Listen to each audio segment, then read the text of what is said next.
सुद्धा आंदोलन करणार आहोत आणि त्यासाठी आझाद मैदान, शिवाजी पार्कच्या जागेची पाहणी केली जाणार असल्याचं जरांगे पाटील म्हणाले.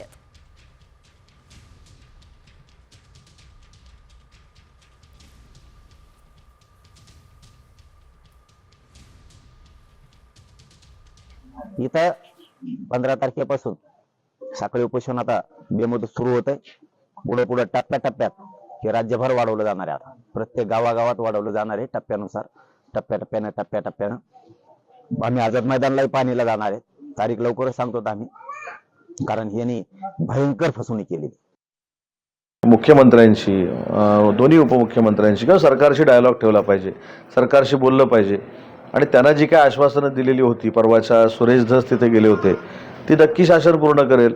परंतु ज्या पद्धतीनं ओबीसी मधनं आरक्षण पाहिजे ही जी काय भूमिका आहे, याच्यामध्ये आमची भूमिका स्पष्ट आहे की ओबीसीवर कुठच्याही पद्धतीचा अन्याय होणार नाही, ही महायुती सरकारची भूमिका आहे.